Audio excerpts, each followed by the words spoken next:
Друзья, всем привет! Вторник. Вчера буквально было лето почти. Все было сухо на тротуарах. Светило солнышко. А сегодня, смотрите, снова снегопад. Снег, который шел всю ночь. И дороги превратились вот в такую кашу, как говорится, из снега. Ну и тротуары тоже, соответственно, в снегу, но льда нету. Вроде не скользко, нормально еду.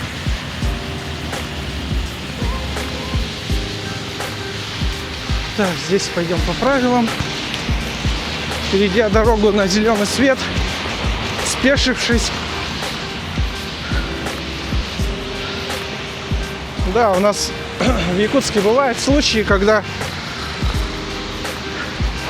все-таки ловят ребят на велосипедах, которые не спешиваются, и выписывают штраф до 800 рублей за нарушение этого правила.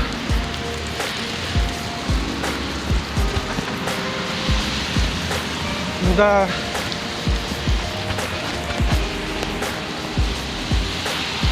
Вот такая каша из снега. Местами лужи со снегом. Вот как сейчас еду. Но благо у меня крылья полноразмерные. Что впереди, что на заднем колесе. Ну, как бы я защищен, получается. А те, кто без крыльев, они... Сейчас я им не завидую, конечно.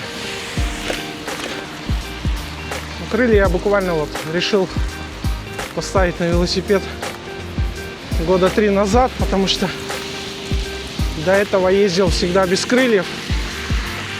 Ну, от того и мучился, потому что все время кроссовки, брюки, спина, рюкзак, все было в грязи. Так, меня пропускает, проедем. И справа машина тоже. А вот смотрите, какая лужа. Но крылья спасает.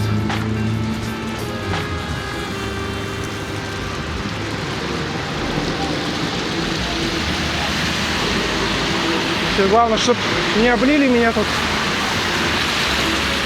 Но водители в большей степени нормально и адекватно относятся.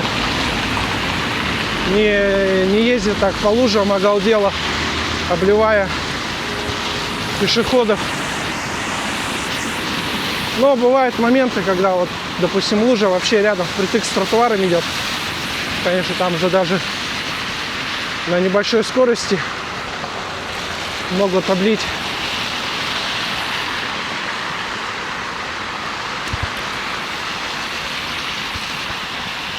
Вот смотрите, что творится с дорогами. Главное, чтобы заморозков не было. Если бы сейчас была минусовая температура, где-то минус 5-7, то это бы все естественным образом превратилось в лед.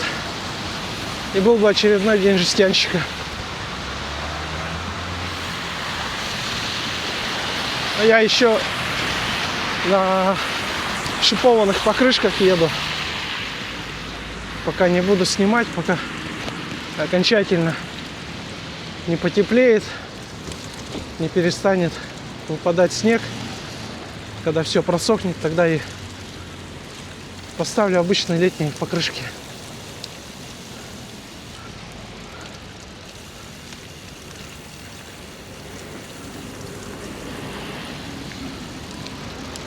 Так. Вот, иногда лучше на велосипеде проезжать такие участки. Потому что бывают переходы, где просто даже пешеходам невозможно перейти дорогу из-за луж. Есть такие моменты.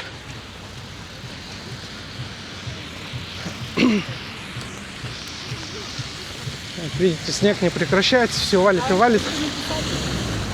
Но сейчас еще поменьше, вот буквально вот пару часов назад, в 6 утра, был капец мощный снегопад. Это получается вчера еще, ближе к вечеру, небо затянуло тучами. Погода резко испортилась, поднялся ветер. А ночью вот пошел снег.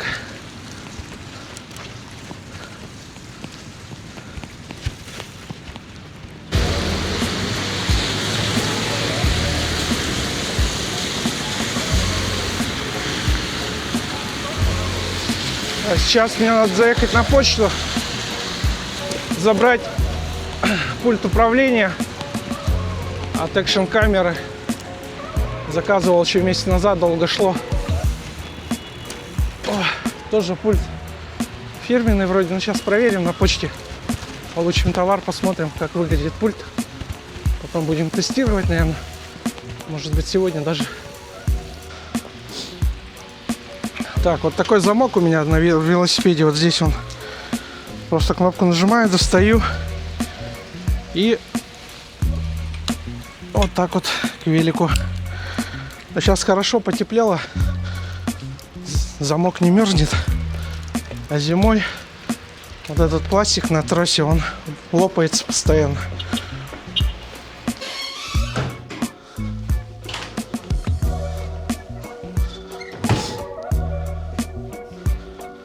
Здравствуйте. Я с заказом. Так. Сейчас посмотрим, как выглядит камера, вернее, вот Bluetooth приемник DJI Osmo Action. Так, мы ее распакуем. Такой интересный момент, как он выглядит. Так, ну тут типа, на нее инструкция идет, это нам пока не надо. Так запечатан. Вот сразу видно, не подделка, фирменный. Потому что я вот такие пакетики скрывал от DJI не раз. Там видно, что качественный. Тут получается два ремешка идет. Так, то непонятно, на руль велосипеда или на что. Так, вот это вот на руку пульт.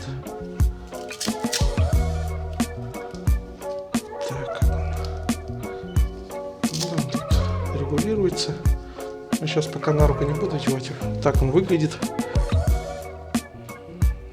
Пробуем включить. Да, вот фирменный синий цвет. Так, на экране вышел код подтверждения. Нажал принять. Пишет на экране: пульт дистанционного управления подключен. Обновление пульта занимает около 2 минут.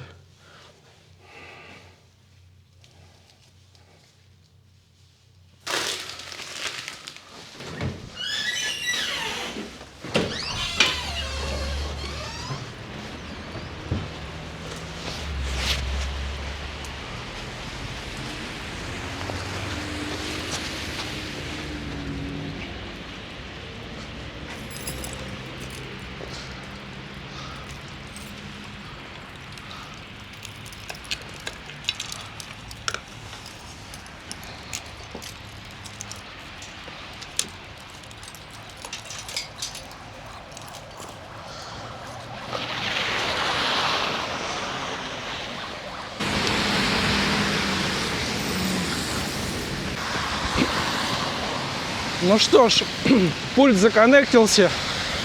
В общем, там внутри пульта есть GPS. В общем, можно телеметрию даже записывать, скорость там и так далее. Вот попробую после обеда эту фишку протестить. Вот. Ну так, где-то за пару минут обновился. То есть он сразу коннектится с камерой напрямую. Не надо входить в приложение от DJI мимо. Он, получается, автоматом сразу же коннектится с камерой. Там просто надо подтвердить код нажать принять в камере, и автоматом обновляется. А мы продолжаем свой путь. Путь несложный на самом деле. Вот когда только начинало таять, тогда было действительно как-то сложнее ехать. Сейчас просто снег не такой жесткий. В принципе, он уже подтаял. Вот видите, такой вот мягкий, водянистый, можно сказать. Ехать по нему легко. Но я так предполагаю, где-то уже к обеду, после обеда, весь этот снег растает.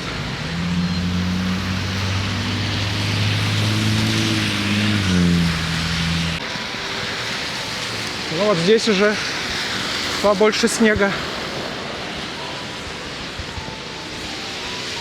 Ну я, видите, без перчаток еду абсолютно.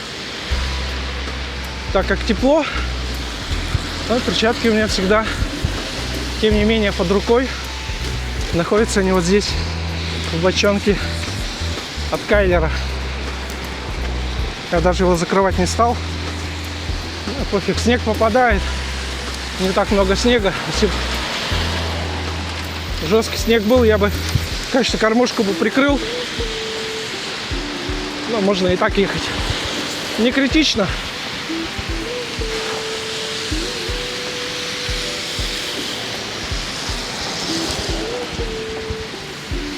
Да, это улица Дзержинского. Вот такая она местами разбитая, с ямами.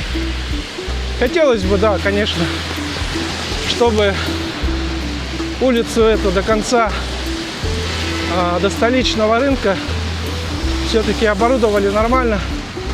Сделали хорошие асфальтовые тротуары без плитки, потому что плитка, она выдавливается со временем, трескается. Ну вот асфальт — это, на мой взгляд, самое лучшее решение для тротуаров. Ну и он со временем тоже, конечно же, приходит в негодность. Но держится дольше, чем любая плитка, мне кажется. Ну и, конечно, местами где-то нормально ехать, вот как сейчас. Хороший тротуар. И местами он просто убитый, разбитый.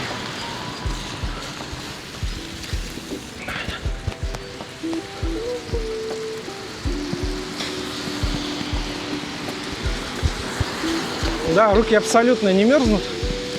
Я сейчас, в принципе, легко одет.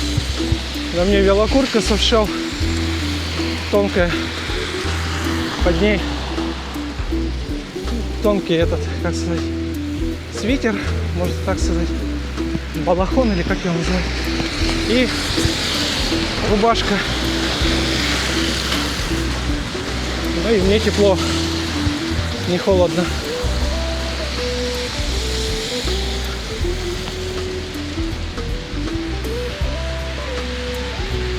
Сейчас съемка ведется, кстати, в режиме 4К на 20 кадров, FPS 25 FPS. О. Ну и хотел бы тоже рассказать о новом телефоне. Вот Poco X7 Pro гораздо оказалось лучше справляется, чем Poco X4 Pro с обработкой видео. То есть он переводит видео в формат 4К довольно быстро, в 3 раза или в 4 раза даже быстрее, чем это делал мой старый телефон. В этом плане у него новый процессор, все-таки чувствуется сила процессора, оперативной памяти. Ну и внутренняя память на 512 гигабайт тоже радует в этом телефоне. Пока все нормально и доволен этим телефоном.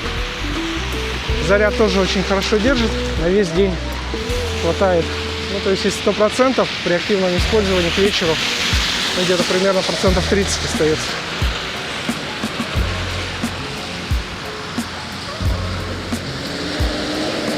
Да, и пойдем, как обычно, по правилам.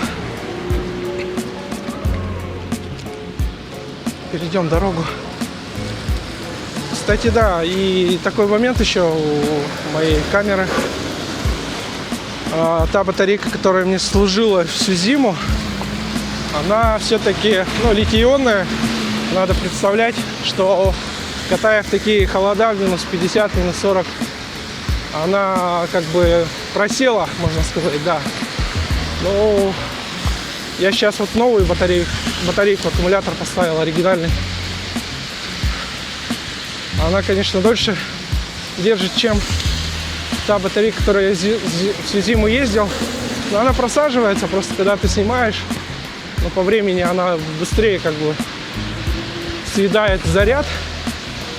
А вот новый аккумулятор держит отлично. Ну, так что по этому поводу я заказал дополнительный еще аккумулятор китайский. Вот, и думаю, зимой вообще вот отдельно тот старый аккумулятор буду использовать, чтобы вот эти нормальные аккумуляторы не просаживать зимой. Так что как-то так еще. Да, снег не прекращается, но стало заметно его поменьше здесь.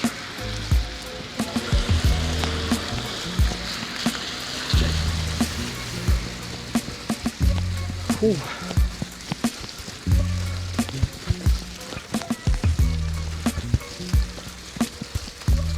Да, успели мы с Русланом в субботу съездить в лес, когда еще светило солнце, было поменьше луж, не было снега. Сейчас в лесу я представляю, какая сырость и морость стоит.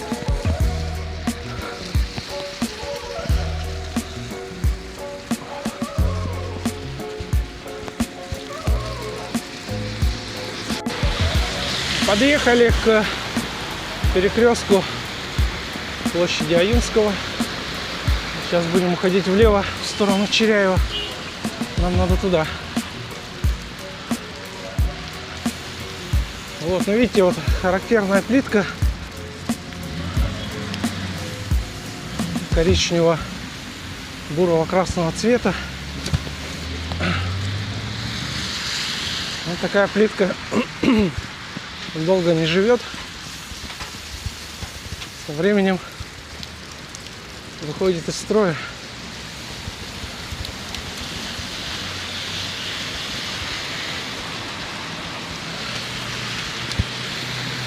Кстати, вот Руслан фотки показывал, но я его в статусе у него видел. Оказывается, утки уже вовсю. Вот, например, там на протоке, получается, ну, где ГРЭС, засняли стаи уток. Где-то 20 штук одновременно сидело. Ну и гуси тоже прилетели. Потому что потихоньку начинается вот это перелет птиц с юга на север. Ну вот, друзья, о чем я рассказывал. В принципе, можно вот так вот объехать, ну, по дворам там. А вот здесь вот, видите, как накопилась вода. Пешеходам приходится вот так вокруг обходить. А на велике можно прям проехать, но главное в яму не попасть. Не дай бог, там будет яма под лужей, которую не видно. А бывали такие случаи, когда я в яму попадал, проваливался всем колесом. Это капец, конечно. Сюрприз в кавычках.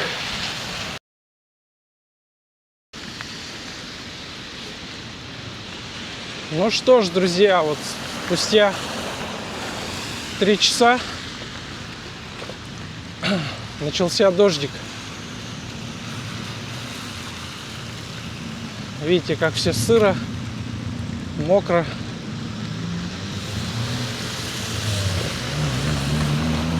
Вот, и это снова лужа.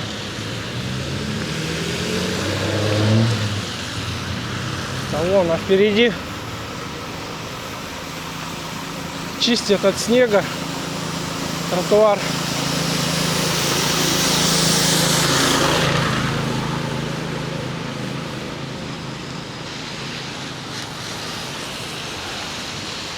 Да, погодка, конечно, не очинская.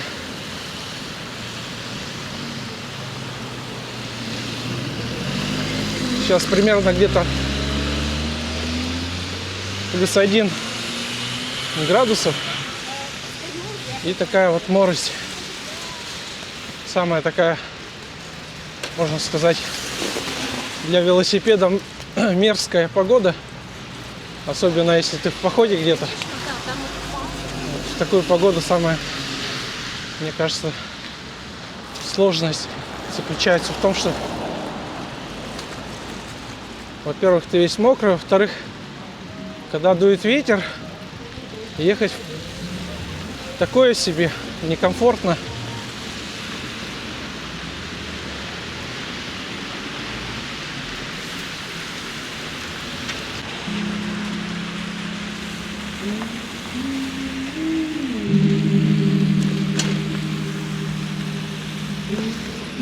И, в общем, друзья, попробовал выложить, ну, то есть там вот этот приемник GPS, пульт дистанционного управления, который вот сегодня я на почте получил, он показывал. В общем, он легко коннектится с камерой и показывает телеметрию очень хорошо. То есть скорость, пройденное расстояние, набор высоты. Ну и главное, очень много активности. Причем есть отдельно для велосипеда телеметрия, для альпинизма, для дайвинга, мотопутешествий, автопутешествий.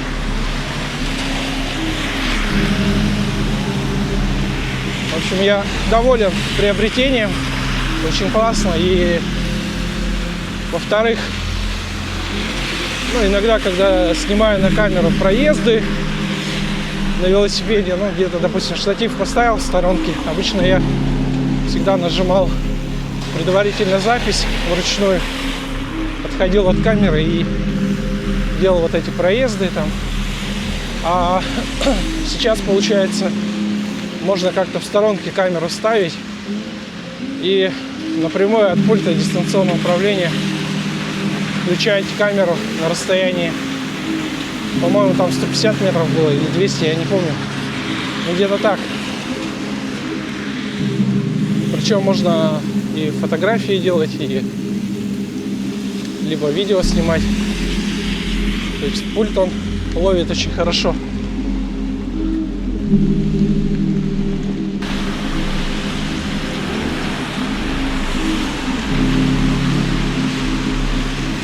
Да, снег уже на тротуарах весь растаял. Стало больше луж. Ну и дождь все идет и идет. Не такой сильный, короче. Мелкий дождь. Но не прекращается.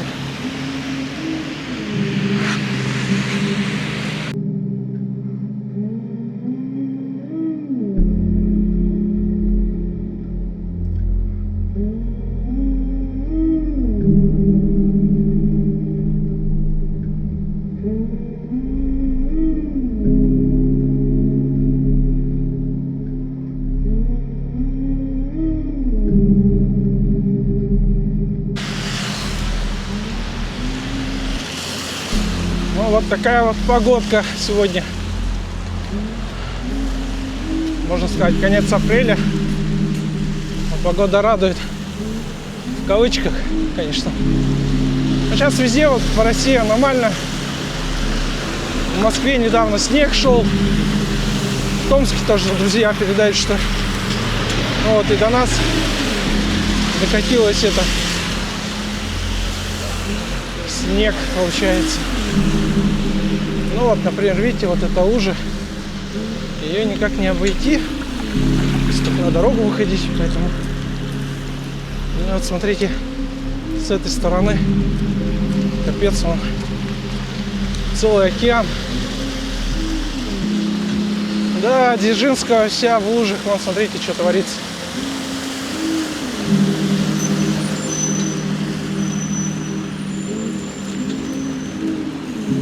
О, кошмар, сколько воды на асфальте.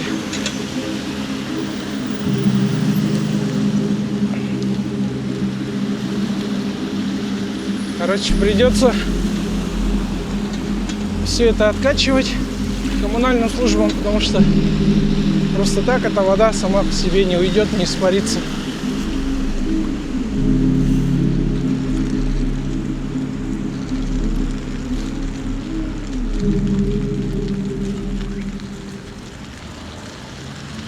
Вот, в принципе, вот такая вот погода сейчас творится в Якутске. Репортаж на этом буду завершать. Как всегда говорю всем огромное спасибо за просмотры. Оставляем комментарии, ставим лайки, подписываемся на мой канал. И, друзья, всем пока. До скорых встреч. Впереди еще будет очень много походов, поездок. Так что остаемся, как говорится, встречать лето. Лето обещает быть жарким.